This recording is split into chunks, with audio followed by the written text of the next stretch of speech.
Hello friends. मैं शुभम चतुर्वेदी एक बार पुनः आपका स्वागत करता हूं।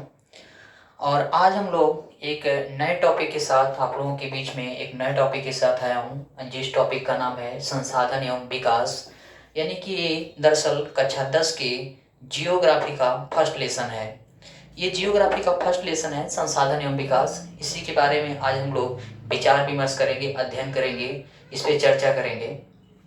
सबसे पहले हम लोग अध्ययन करेंगे कि संसाधन होता क्या है, संसाधन क्या है, संसाधन का वर्गीकरण, संसाधन कितने भागों में विभाजित किया गया है। ये सारी चीज़ें हम लोग इस वीडियो के अंतर्गत कवर करेंगे। तो फिर देर किस बात की, सीधे हम लोग टॉपिक पे आते हैं, जिस टॉपिक का नाम संसाधन एवं विकास। संसाधन एवं विकास का मतलब ये है, सबसे पहले हम लोग जानेंगे संसाधन।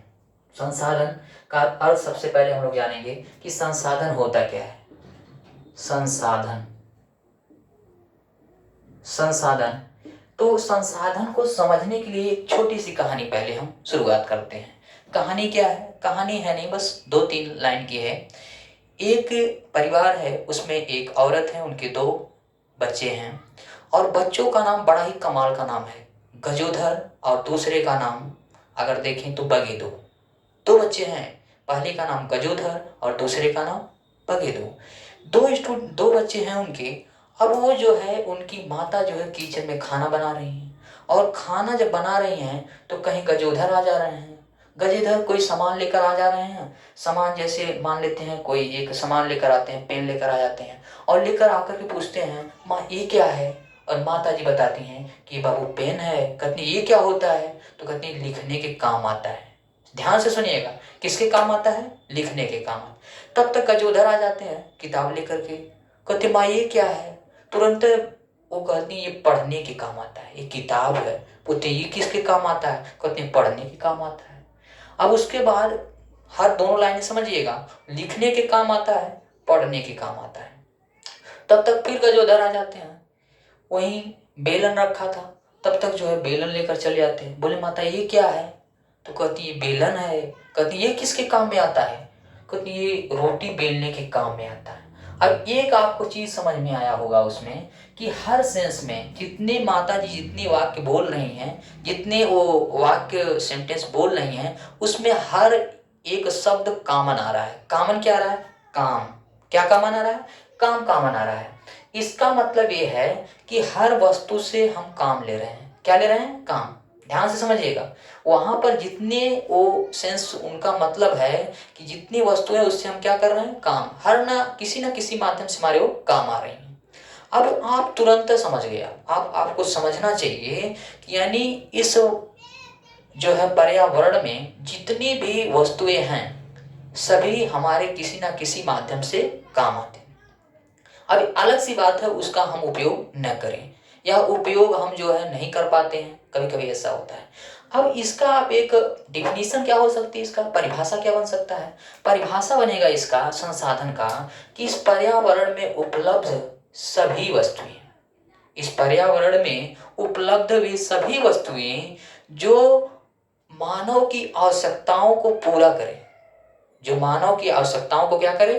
पूरा करे। वही क्या है? संसाधन है। यानी कि फिर से एक बार देखिए, सीधे आप कहेंगे इतना बड़ा, अरे बाप रे बाप, बिल्कुल छोटा सा लीजिए। यानी कि ऐसे संसाधन, इस पर्यावरण में उपलब्ध हुए सभी ऐसे संसाधन जो हमारी जरूरतों को पूरा करते हैं। यानी कि किसी चीज की हमको आवश्यकता है और उसको पूरा कर देगा, वही क्या है? संसाधन है। डिफिनीशन आप लिखेंगे, बड़ी सिंपल सी डिफिनीशन, कि इस पर्यावरण में उपलब्ध वे सभी वस्तुएं जो हमारी जरूरतों को पूरा कर दे, जो हमारी आवश्यकताओं को पूरा कर दे, संसाधन कहलाता है। क्लियर? अब उसके बाद हम लोग अब देखें, हम संसाधन को अगर देखें तो संसाधन इस पर्यावरण में जितनी भी वस्तुएं हैं, सभी किसी न किसी माध्यम से हमारे संसाधन है। अब अलग सी बात है कि उसका हम उपयोग नहीं करते हैं, या फिर उसका प्रयोग हम करना नहीं चाहते हैं, या हमारे काम नहीं निभाते हैं। जैसे अगर देखा जाए कि अभी 2-3 एग्जाम्पल हुआ कि कुछ लोग, अगर जैसे बुक देखा जाए, ये भी एक प्रकार का संसाधन है। किसके लिए? विद्यार्थी के लिए, जो पढ़ता है। अब जो पढ़वे नहीं करेगा उसके लिए संसाधन वो संसाधन है, लेकिन उसके लिए नहीं है जो नहीं पढ़ता है, जो सिर्फ घूमता है इधर कहीं, मान लीजिए कोई काम कर रहा है, कभी पढ़ाई कॉलेज ही नहीं गया, तो उससे किताब से क्या मतलब है। तो उसके लिए वो संसाधन नहीं है, लेकिन वो संसाधन अपने आप में है। यानी कि हर एक वस्तु। दूसरी चीजें अगर देखें हम इसी तरह से ले लेते हैं, जैसे बेलन ले लेते हैं, रोटी बनाने के काम आता है, लेकिन किसके लिए, जो रोटी बनाता है। दूसरी चीजें अगर वही देखें हम, कोई वाहन हो गया, गाड़ी चलाते हैं, वो भी एक प्रकार का संसाधन है। अब यहाँ पर एग्जाम्पल मिले, जैसे मनुष्य भी एक प्रकार का संसाधन है, मानव भी संसाधन है। कहेंगे मानव, बिल्कुल मानव भी संसाधन है। कैसे संसाधन है। अब अगर आपकी इच्छा हुई, जैसे अगर हम कह दिए कि कहीं मानव मानव की आवश्यकता की पूर्ति नहीं करता है, करता है, बिल्कुल करता है। कभी अगर हम मान लीजिए कहीं अगर हम गिर गए, रास्ते में जा रहे हैं, गिर गए, अब उठ नहीं पा रहे हैं, कोई दूसरा मानव आया, हमको इंसान उठा दिया, वो हमारे लिए क्या हो गया, संसाधन हो गया। अब ये नहीं कहोगे कभी मार खाने की इच्छा हो रही है, दो चांटा लगा दिया, खुजली सब दूर हो गई, तो ये संसाधन। तो ये तरीके से तो अलग था, लेकिन संसाधन इंसान इंसान की भी जो है आवश्यकताओं को पूरा करता है, तो इसलिए मनुष्य भी एक प्रकार का क्या है, संसाधन है।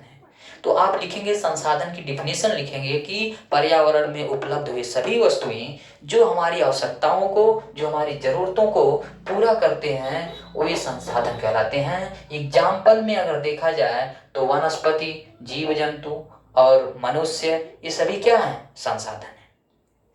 अब आते हैं हम दोस्त सीधे कि संसाधन की वर्गीकरण, संसाधन कितने प्रकार का होता है। अब देखिए संसाधन का प्रकार अगर हम देखें तो पहला प्रकार में अगर हम आए तो पहला जो होता है, फर्स्ट वाला, उत्पत्ति के आधार पर। उत्पत्ति, उत्पत्ति के आधार पर, आधार पर। दूसरा वाला अगर हम देखें, सेकेंड पॉइंट, सेकेंड वाले में समाप्यता के आधार पर, समाप्यता, समाप्यता के आधार पर, आधार पर। तीसरा वाला अगर हम देखें, तीसरे नंबर पे विकास के आधार पर, इसके आधार पर, विकास के आधार पर। और चौथा वाला जो होता है ऊषा विश्व, स्वामित्व के आधार पर। किसके आधार पर, स्वामित्व के आधार पर। नीचे यहाँ पर जगह नहीं, स्वामित्व के आधार पर ही हो जाएगा। चौथा वाला जो पॉइंट है, स्वामित्व के आधार पर, स्वामित्व के आधार पर, स्वामित्व के। अब ये आप कभी कभी ऐसा होता है स्टूडेंट्स में जो होता है, कंफ्यूजन हो जाता है भूलने का, यानी कि कैसे इसको आधार हम याद करें कि संसाधन का वर्गीकरण कैसे किया गया है, कितने प्रकार का है। तो इसको चार आधारों पर इसका वर्गीकरण किया गया, उत्पत्ति के आधार पर, समाप्यता के आधार पर और विकास के आधार पर, स्वामित्व के आधार पर। भूलने का अगर भूल रहे हैं आप तो एक छोटी सी ट्रिक का याद कर ली, ऊषा विश्व, बिल्कुल आसान है। ऊषा विश्व, यहां से देखिए ऊषा विश्व, ऊषा विश्व अगर आप याद करेंगे तो यहां से ऊ से हो जाएगा उत्पत्ति के आधार पे, स से हो जाएगा समाप्यता के आधार पर, वी से हो जाएगा विकास के आधार पर, स्व से स्वामित्व के आधार पर। क्लियर, बिल्कुल आसान सा ट्रिक। ऊषा विश्व, दोनों नाम सुने होंगे, ऊषा नाम है और विश्व आप जान ही रहे हैं। तो एक एक करके हम लोग अध्ययन करेंगे। पहले उत्पत्ति के आधार पर, किसके आधार पर, हम लोग उत्पत्ति के आधार पर हम अध्ययन करेंगे। तो उत्पत्ति के आधार पर अगर देखा जाए तो संसाधन का वर्गीकरण उत्पत्ति के आधार पर दो भागों में विभाजित किया गया। कितने भागों में, दो भागों में।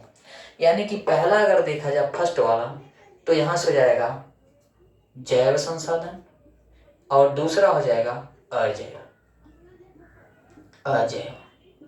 बिल्कुल आसान है, जैव और अजैव। इसके नाम से ही आप समझ रहे होंगे, यहां से जैव का मतलब होता है जीव, यानी ऐसे संसाधन जिनकी उत्पत्ति जीव मंडल से, जिनकी उत्पत्ति कहाँ हो, जीव मंडल में, यानी जिसमें जीवन व्याप्त हो। सीधे से आप सिंपल भाषा में समझिए, ऐसे संसाधन जिसमें क्या हो, जीवन व्याप्त हो, वही हम क्या कहलाते, उसे क्या कहते हैं, जैव संसाधन। ऐसे संसाधन जिसमें क्या हो, जीवन व्याप्त हो, जीवन व्याप्त हो, उसे हम कहते हैं जैव संसाधन।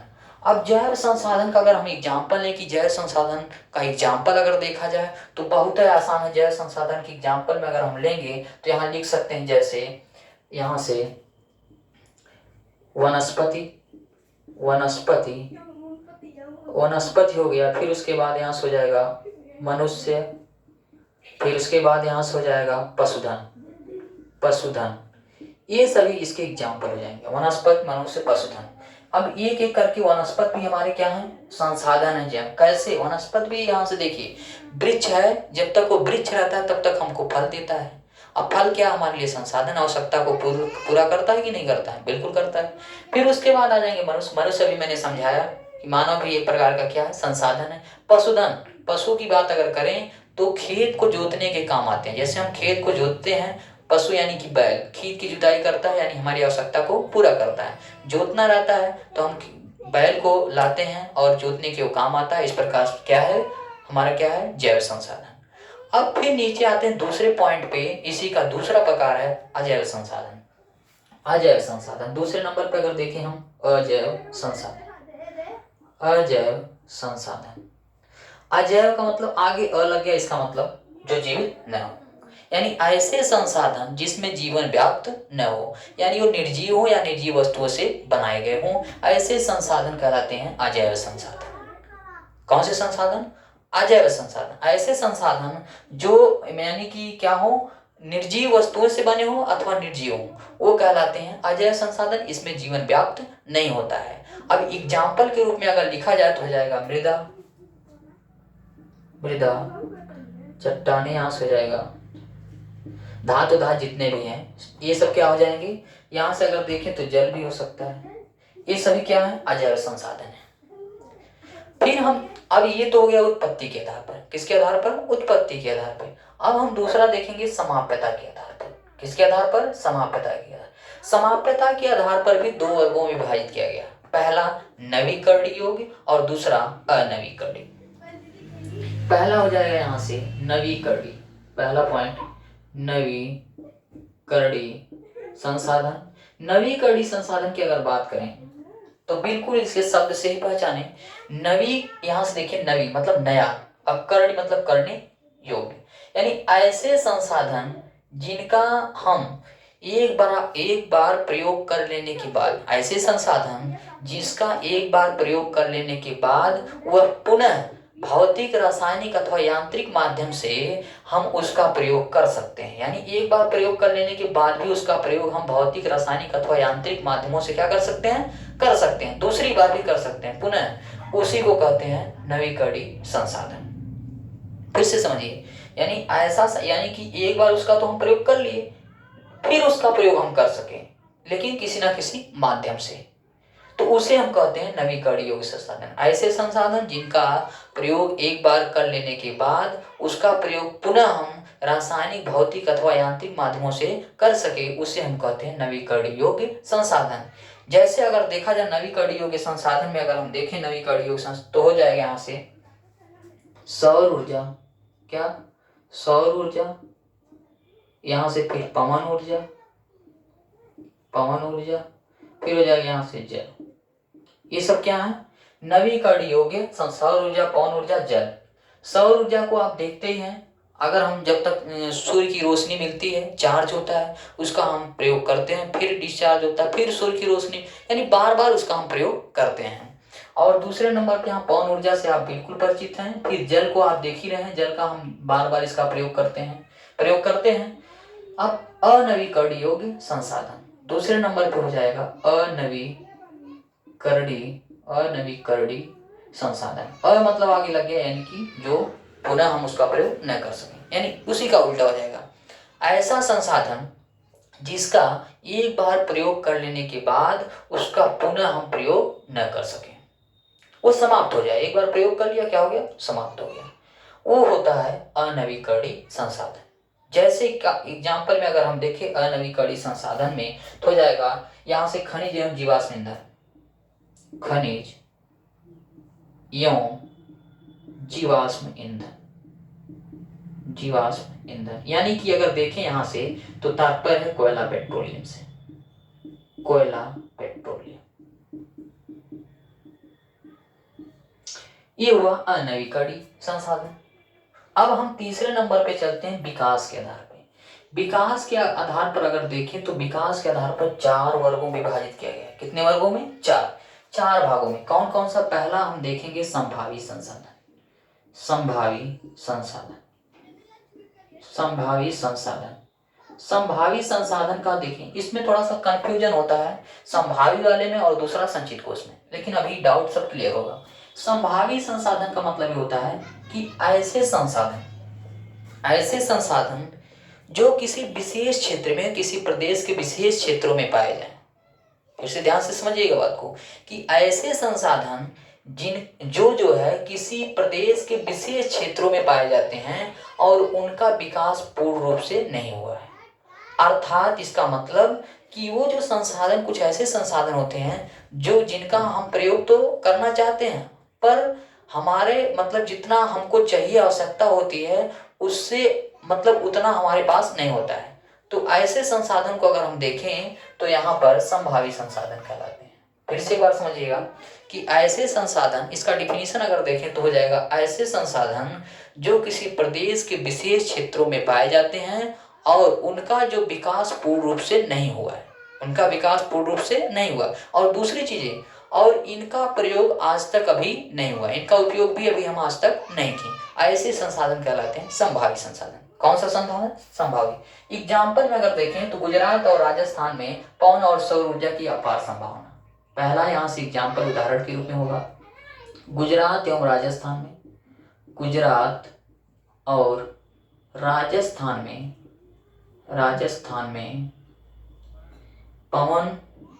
पवन और सौर ऊर्जा उत्पादन की अपार संभावना है। दूसरे नंबर पे हिमालयी क्षेत्र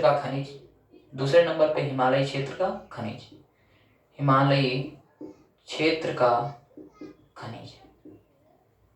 ध्यान से इसको समझिएगा, क्योंकि इसके और संचित कोष में दोनों में थोड़ा सा कंफ्यूजन होता है, लेकिन दोनों कंफ्यूजन यही क्लियर हो जाएगा जब इसको आप समझ जाएंगे। तब विकास के जो संभावी संसाधन होता है, यानी संभावना से इसका तात्पर्य है, यानी कि ऐसे संसाधन जो किसी प्रदेश के विशेष क्षेत्र में मिलते हैं और उनका विकास पूर्ण रूप से नहीं हुआ है, यानी कि जितना हम चाहें, जितनी हमारी आवश्यकता हो, पूरा यानी एकदम अच्छे से उसका विकास नहीं हुआ है, जितना हम चाहें उतना हमको नहीं मिल पा रहा है। और दूसरी चीज और क्या होता है कि उसका प्रयोग अभी हम नहीं किए हैं अब तक, उसको अभी रखा गया है भविष्य के लिए। किसके लिए? भविष्य के लिए। तो ये ऐसे संसाधन कहलाते हैं संभावी संसाधन। दूसरे नंबर पे होते हैं विकसित संसाधन। कौन सा संसाधन?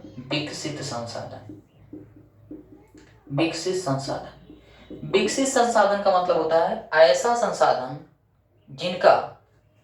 संसाधन जिनका जो है निर्धारण यानी कि सर्वेक्षण किया जा चुका है। ऐसे संसाधन जिनका सर्वेक्षण किया जा चुका, उनके उपयोग के आधार पर उनकी मात्रा और गुणवत्ता का जो है सर्वेक्षण किया जा चुका है, ऐसे संसाधन कहलाते हैं विकसित संसाधन। कौन से संसाधन? विकसित संसाधन। जैसे अगर देखें एग्जाम्पल में तो हो जाएगा यहाँ से उदाहरण में कोयला, पेट्रोलियम, ये दोनों इसका एग्जाम्पल होगा। तीसरे नंबर पे हम आ जाते हैं सीधे यहाँ से भंडार। तीसरे नंबर पे है भंडार का मतलब यानी कि ऐसे संसाधन जो इस पर्यावरण में तो उपलब्ध हैं, यानी पर्यावरण में उपलब्ध ऐसे संसाधन जो हम जिनका जो हमारे यहाँ पर किसी प्रदेश में या जहाँ भी पूर्ण रूप से उनकी जो है उपस्थिति है, पर हम जो है टेक्नोलॉजी के अभाव में उसका प्रयोग नहीं कर पा रहे हैं, यानी हमारे पास ऐसा औद्योगिक कुछ नहीं है, उसके हम प्रयोग से बाहर हैं। फिर से एक बार समझ लीजिएगा कि ऐसे संसाधन यानी कि ऐसे संसाधन जो हमारे पर्यावरण में तो उपलब्ध हैं, उपस्थित हैं, उनका प्रयोग भी हम कर सकते हैं, बट क्या है कि हमारे पास टेक्नोलॉजी नहीं है, इससे प्रयोग से हम क्या है इस प्रकार बाहर हैं, यानी कि हमारे पास ऐसा कोई टेक्नोलॉजी नहीं जिससे हम उसका प्रयोग कर सकते हैं, बट वो क्या है एक प्रकार के संसाधन है और पूर्ण रूप से है।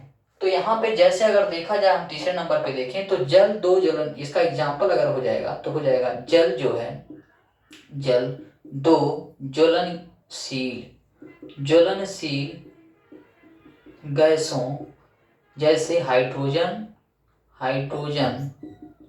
और ऑक्सीजन का यौगिक है।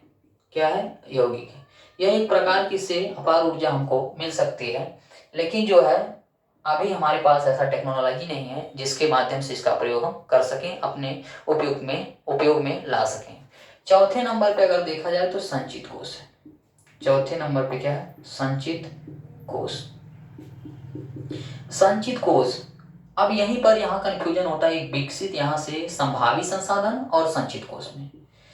यहाँ पर मैंने बताया संभावी संसाधन में मैंने बताया कि ऐसे संसाधन जो किसी प्रदेश के विशेष क्षेत्र में मिलते हैं, किसी प्रदेश के विशेष क्षेत्र में, यानी इनकी पूर्ण रूप से इनकी पर्याप्त मात्रा में ऐसे संसाधन नहीं मिल पाते हैं, पर्याप्त मात्रा में अभी नहीं है। और दूसरी चीजें, इनका जो है हम अब तक उपयोग नहीं किए, अब तक उपयोग नहीं किए। और ये जो होती है संचित कोष, ऐसे संसाधन, ध्यान दीजिएगा, ऐसे संसाधन जैसे अगर देखा जाए एग्जाम्पल में तो नदियों के जल को विद्युत पैदा करने में कर सकते हैं। नदियों का जल जो जल होता है उसको हम जो है विद्युत उत्पन्न कर सकते हैं उससे माध्यम से।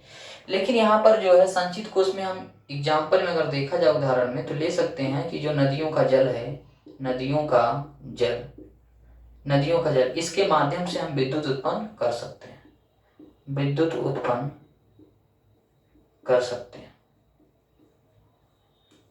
विद्युत उत्पन्न कर सकते हैं। बट अभी हम इसको भविष्य के लिए रखें। किसके लिए रखें? भविष्य के लिए, यानी इसको हम भविष्य के लिए बचा के रखे हैं, भविष्य के लिए। ये दोनों में अंतर क्या है कि ये किसी विशेष क्षेत्र में मिलता है, ये पूर्ण रूप से यानी कि मतलब पर्याप्त मात्रा में उपस्थित नहीं है, और ये पर्याप्त मात्रा में उपस्थित है। ये किसी विशेष क्षेत्र में मिलता है और यह जो है हर जगह उपलब्ध है। यही दोनों में डिफरेंस होता है। एग्जाम्पल में अगर देखें तो नदियों का जल जो है विद्युत उत्पन्न करने के लिए हम इसका प्रयोग कर सकते हैं। अब आगे अगर देखा जाए तो स्वामित्व के आधार पर, किसके आधार पर? स्वामित्व के आधार। अब स्वामित्व के आधार पर अगर हम बात करें तो स्वामित्व के आधार पर दो भागों में विभाजित किया गया है। कितने भागों में? दो भागों में स्वामित्व के आधार पर, अगर नहीं चार भागों में, व्यक्तिगत संसाधन, चार भागों में, व्यक्तिगत संसाधन, सामुदायिक संसाधन, राष्ट्रीय संसाधन और अंतरराष्ट्रीय संसाधन। यानी पहला अगर हम देखें व्यक्तिगत संसाधन, स्वामित्व के आधार पर यहां पर हम देख लेते हैं। स्वामित्व के आधार पर पहला संसाधन यहां से व्यक्तिगत संसाधन, व्यक्तिगत संसाधन। व्यक्तिगत संसाधन का मतलब ये होता है कि ऐसे संसाधन जो किसी विशेष यानी किसी निजी व्यक्ति के लाभ के लिए हो, यानी ऐसा संसाधन जो कोई पर्सन उसको अपने निजी लाभ के लिए, उसका लाभ अपना निजी स्वयं कर सकता है, ऐसे संसाधन को हम कहते हैं व्यक्तिगत संसाधन। अब जैसे एग्जाम्पल में अगर हम लें तो ले सकते हैं बागान। ये जो लगाते हैं लोग बगीचा अपने सिर्फ लाभ के लिए लगाते हैं, इसका उपयोग जो करते हैं अपने लिए करते हैं सिर्फ, न कि इसका सारे लोग जितने लोग भी होते हैं सभी लोग। दूसरे नंबर पे अगर देखा जाए यहाँ से बागान के बाद निजी भूमि जो होती है, क्या होती है? निजी भूमि। जो लोग निजी भूमि होती है जिनकी, वो सिर्फ इसकी जो है लाभ वो स्वयं अपने ही उठाते हैं, न कि सभी लोग उठाते हैं, समुदाय संगठन ऐसा कुछ नहीं है। तो ऐसा संसाधन जिससे किसी विशेष व्यक्ति को लाभ मिले, किसी विशेष व्यक्ति को लाभ मिले, निजी स्वयं, तो ऐसे संसाधन कहलाते हैं व्यक्तिगत संसाधन। दूसरे नंबर पे अगर देखा जाए सामुदायिक संसाधन, सामुदायिक संसाधन। सामुदायिक संसाधन का मतलब होता है कि ऐसा संसाधन जिसका प्रयोग किसी एक निजी व्यक्ति न करके इसका प्रयोग सभी लोग करें, जो आसपास के हैं क्षेत्र के, वे सभी लोग जो है उसका प्रयोग करें, उसका लाभ उठाएं, ऐसे संसाधन कहलाते हैं सामुदायिक संसाधन। यहाँ पर कोई निजी विशेष व्यक्ति उठा रहा है लाभ, लेकिन इस संसाधन से निजी विशेष व्यक्ति लाभ न उठा करके सभी लोग, वहाँ आसपास के जितने लोग हैं सभी लोग उठा रहे हैं समुदाय के रूप में, तो ऐसे संसाधन कहलाते हैं सामुदायिक संसाधन। जैसे अगर देखा जाए तो तालाब, एग्जाम्पल में कर ले तो तालाब हो जाएगा, तालाब हो गया। यहाँ से खेल मैदान हुआ, खेल मैदान हुआ। फिर यहाँ से देखें श्मशान हुआ। ये सभी क्या है? सामुदायिक संसाधन। कि कोई एक विशेष व्यक्ति थोड़ा इसका लाभ उठाता है। तालाब में आसपास के सभी लोग जाते हैं, यहाँ पर खेल मैदान में बहुत से लड़के जाते हैं, आसपास के कई घरों के लड़के जाते हैं। यहाँ पर भी सभी लोग जितने मतलब आवश्यक, यहाँ पर देखें स्नान, इसका भी फायदा जो लाभ उठाते हैं कोई निजी विशेष व्यक्ति तो उठाता नहीं है, यानी कि आसपास के जितने लोग भी होते हैं सभी लोग उठाते हैं। तो इस प्रकार ये हुआ सामुदायिक संसाधन। तीसरे नंबर पे अगर देखा जाए तो राष्ट्रीय संसाधन। राष्ट्रीय संसाधन, राष्ट्रीय संसाधन किसे कहते हैं? राजनीतिक सीमा के अंदर, राजनीतिक सीमा के अंदर जितने भी मुख्य रूप से संसाधन मिलते हैं उसे हम कहते हैं राष्ट्रीय संसाधन। पूर्ण रूप से उस पर सरकार का ही, अगर देखा जाए तो उस पर पूर्ण रूप से सरकार का ही नियंत्रण होता है, उसका हक होता है। तो ऐसे संसाधन कहलाते हैं राष्ट्रीय संसाधन। कौन से संसाधन? राष्ट्रीय संसाधन, यानी ऐसे संसाधन जो एक राजनीतिक सीमा के अंतर्गत पाए जाते हैं वे संसाधन कहलाते हैं राष्ट्रीय संसाधन। जैसे एग्जाम्पल में खनिज संसाधन, एग्जाम्पल में हो जाएगा खनिज संसाधन। और दूसरे नंबर पे हो जाएगा यहाँ से वन एवं वन्य जीव, वन एवं वन्य जीव, ये सभी क्या कहलाएंगे? राष्ट्रीय। और चौथे नंबर पे बचा आपका अंतरराष्ट्रीय। अंतरराष्ट्रीय, अंतरराष्ट्रीय संसाधन यानी ऐसे संसाधन, इसका एक एग्जाम्पल आप देखिए कि वे संसाधन जो हमारे देश के, किसी भी देश के 200 किलोमीटर की दूरी छोड़ करके, यानी किसी देश के जो देश होता है उसके तट से 200 किलोमीटर की दूरी के बाद, 200 किलोमीटर की दूरी के बाद जो खुला महासागरीय क्षेत्र होता है, जो बाहर उसके बाद जो खुला महासागरीय क्षेत्र होता है उस पर किसी एक देश का नियंत्रण नहीं होता है, उस पर किसी एक देश का हक नहीं होता है, बल्कि उस पर सारे देशों का हक होता है। इसलिए वो कहलाता है अंतरराष्ट्रीय संसाधन। कौन सा संसाधन? अंतरराष्ट्रीय संसाधन। तो यहाँ से एक बार देखिए क्वेश्चन कहाँ से पुटअप करता है बोर्ड एग्जाम में क्लास 10 के लिए। सबसे पहले यहाँ से क्वेश्चन आपको ये डिफिनीशन याद करना होगा कि संसाधन किसे कहते हैं। तो संसाधन मैंने बताया कि पर्यावरण में उपलब्ध हुए सभी वस्तुएं जो हमारी आवश्यकताओं को पूरा करे, जो हमारी जरूरतों को पूरा करे, वही क्या कहलाता है? संसाधन। अब हम ये भी लिख सकते हैं उसके बाद कि इस पर्यावरण में सभी वस्तुएं संसाधन के रूप में होती हैं। अब अलग की बात है कि उसका प्रयोग हम नहीं करते हैं या उसको उपयोग में नहीं लाना चाहते हैं। फॉर एग्जाम्पल में हम लिख सकते हैं यहाँ संसाधन जैसे वनस्पति, मनुष्य, पशुधन, मृदा, चट्टान, जो कुछ भी है। फिर दूसरी चीज बहुविकल्पी के रूप में कहीं से यहाँ से उठाता है कि निम्न में से जैव संसाधन है, आपको दे देगा मृदा, फिर वनस्पति, फिर यहाँ से सौर ऊर्जा, फिर आगे दे देगा यहाँ से पेट्रोलियम। आपको सही करना होगा कि कौन सा इसमें जैव संसाधन है। तो जैव का डिफिनीशन बताया गया है कि जिसकी उत्पत्ति जीवमंडल में हो और जिसमें जीवन व्याप्त हो। तो यहाँ से आप वनस्पति पे सही लगाएंगे। तो बहुविकल्पी से यहाँ से क्वेश्चन जैव और अजैव से कई बार पूछा गया है।